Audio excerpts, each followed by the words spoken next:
everybody, Steve here. Today I'm going to be looking at Net Results Soccer. It's designed by David Troppens, released in 2009. It's for 1 or 2 players, and the game's going to take you anywhere from an hour to 2 hours to play out a match. Now, this is a print and play game, meaning that when you buy it, you'll get an email with a PDF file that you'll have to print out all the game parts yourself, cut them, and then provide your own dice and tokens. Now, the average American sports fan is probably going to see soccer as a very slow, low-scoring event that wouldn't be very exciting to play out on your tabletop. But what this game does is it puts all the information right on the player cards, and you don't need to know a lot about soccer strategy to set up the cards and get a game going. But is it any fun? Does this game score a goal, or does it get a red card? Well, let's take a look at what you get with one of the sets. I'll go through a sample of play, and then I'll tell you what I think after further review. The rule book that comes with the game is 3 pages. The first page has the general setup and how to read the dice.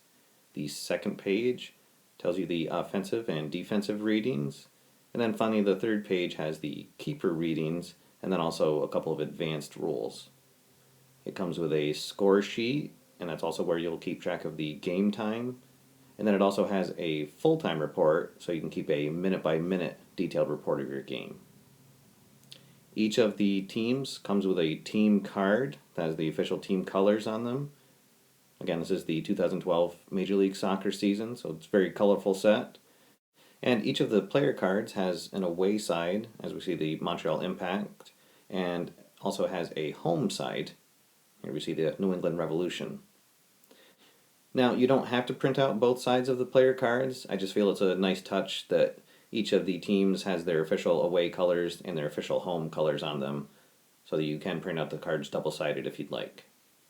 Now for this game you're also going to need 5 dice, a 20-sided, 2 different colored 8-sided dice, and 2 different colored 10-sided dice.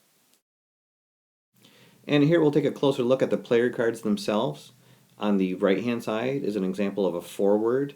And what you're looking for, the offensive players, the on rating, that's how likely they are to get a shot on the goal. So your higher scoring players are going to have a higher on rating there. And then the D rating in the top of the middle, that's their defensive rating. So your better defenders are going to have a higher number there as well. And then also the SH question mark, that's how likely they are to get a shot off at all. So again, your better offensive players are going to have a bigger range there, and then the players that don't score as much will have a shorter range in that one.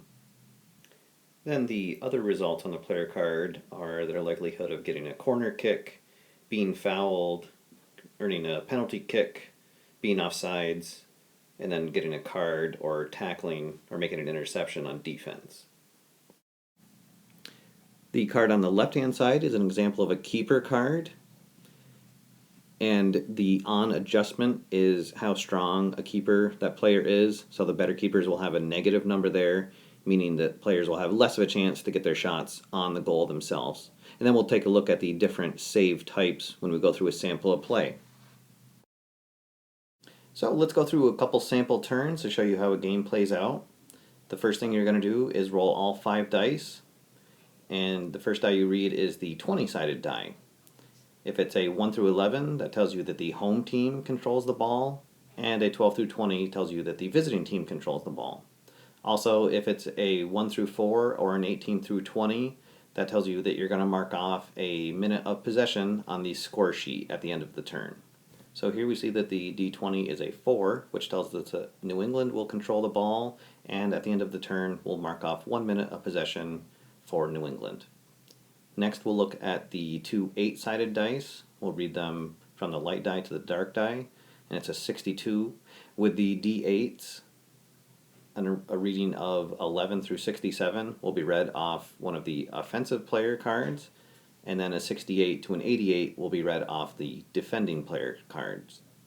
And the way that we determine which player's card we're going to read off is from the 10-sided dice. The first die will be the offensive player, and the second die is the defensive die. And so because the roll is under a 68, we're going to look at the player at number 8 on the offense, which in this case is Nguyen. So we look at 62 result on his card, which is a P, so that means that there's no significant action for this turn. We'll mark off a minute of possession because the 20-sided die was a 4, and we'll pick up the dice and roll them again for the next turn. So we roll all the dice again. Look at the D20, it's a 10, which means that New England controls the ball again. However, there won't be an advance of the time clock. The 54 result on the 8-sided die means we're looking at the offensive player card, and the offensive 10-sided die is a 0, so we'll look at the player at spot number 10 for New England, which in this case is the forward Sané. And so looking at his card, we see that the 54 result is a possible shot. So we're going to get our first shot of the game, but first we're going to see if one of the defenders can possibly stop the shot. So we look at the defensive 10-sided die, which is a 4.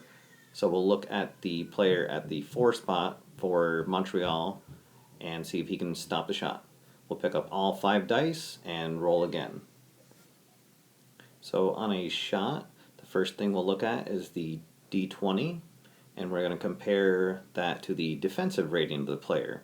So in this case, Appuccino's defensive rating is a 9, and the 20-sided die is higher than that. So he does not stop the shot.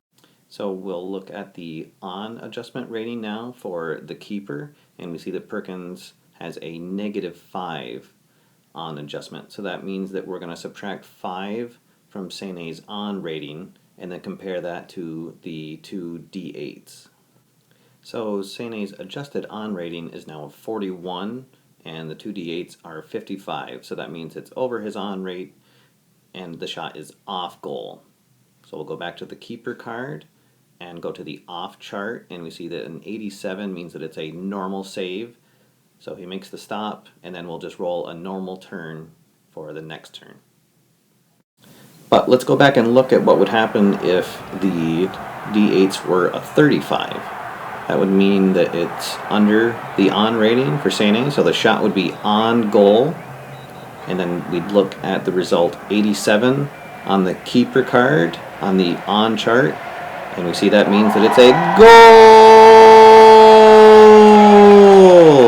And New England would go up 1-0. Alright guys, so there's a look at net result soccer. Now, I'll admit that before I played this game, that the only thing I really knew about soccer was that there were some interesting crowd chants and that the uniforms had advertisements across the front of them. However, when I got into this game, I found out that didn't really matter because you're able to very quickly look at the player cards, see which players are going to be your best offensive and defensive players, set the 10 cards out on the field, and start rolling the dice and get right into the game. Now, there are some downsides to the game. The first of which is that it is a print and play, so you do have to provide your own card stock, print them out, cut them out, and you have to provide your own dice. And also, I found that during the game that sometimes that the 20-sided die just refuses to come up as a 1 through 4 or an 18 through 20, so that you don't advance the clock.